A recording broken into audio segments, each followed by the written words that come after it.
Indian Americans constitute one of the largest new immigrant groups in the United States. They are amongst new migrants. They are very large numbers, of whom not all of them are U.S. citizens and eligible voters, but a growing number of them have over time naturalized and are now, in some cases, voting for the first time in a presidential election. Their numbers are still, in the grand scheme of things, quite small, less than 2 million total. They'll make up about 1% of the electorate. However, given that this election is likely to be a very tight one, that still is a significant number, particularly in certain what are called swing states, which are the states that are most in the balance and are most tightly contested. In fact, in at least 3 swing states and perhaps more, Indian American voters constitute a larger number than the difference in the electoral outcome, the difference in votes in the 2016 election. So in Michigan, in Pennsylvania, and Florida, there are more Indian Americans, and there was the margin, in some ways, the margin of error. And for that reason, I think we've seen both candidates in both campaigns, the Trump administration and the Biden campaign, the Democrats, fighting to show themselves as better for Indian Americans and better for the US-India relationship than their opponent. A second area in which Indian Americans play a role, and arguably an outsized role, is as donors, political donors. And given that they are amongst the wealthiest ethnic groups in the US and are increasingly politically active, they constitute a very large number of donors, and those donations are required to sustain and compete in the campaign by both the Democrats and the Republicans. So in that sense, there's also not just a battle for votes, there's also a battle for campaign financing. Traditionally, Indian Americans have voted significantly more with the Democrats. There are some indications, although we'll have more polling data in the next few weeks, there's some indications, however, that about maybe roughly 10 to 15% of Indian Americans may consider switching their vote to the Republican Party in this election. And that in some ways will be, if that were to happen, would be quite significant. Some of the reasons potentially for their switching their vote happen to be sort of Trump's outreach to India, and perhaps some concerns about the Democrats' criticism of developments in India. The majority of Indian American voters, as I mentioned, have voted Democrat. There's been a small number of minority, roughly 10%, 10 to 20%, who have voted Republican. Many of them happen to be also in states where the Republican Party is dominant, for example, in Texas or Georgia.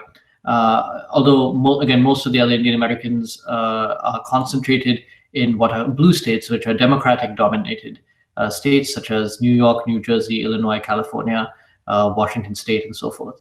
There has been a small minority that has traditionally been voted Republican, will possibly continue to do so. But what some early polls suggest is that there may be a swing of people who are either undecided or traditionally Democratic voters who might consider changing their vote.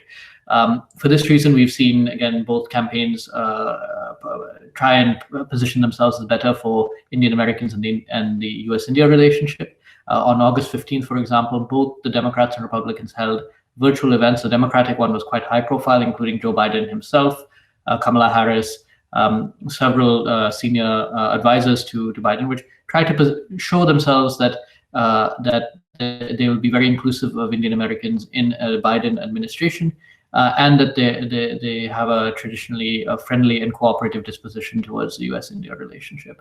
Equally, I think at the same time, we saw Republicans making a pitch as well.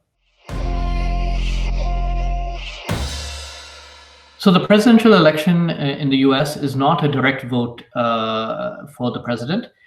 It is actually voting for each state, and there's something called the Electoral College. The Electoral College is a breakdown. It reflects both the population and the state breakup. Basically 270 Electoral College votes are required to win the election. Some states are so heavily skewed in one way or the other that they tend to be safe states, if you will. So California will almost certainly go Democratic this election. New York will almost certainly go Democratic. Other states, for example, in the South and in the in the West, are traditionally very, Wyoming, Utah will almost certainly go Republican.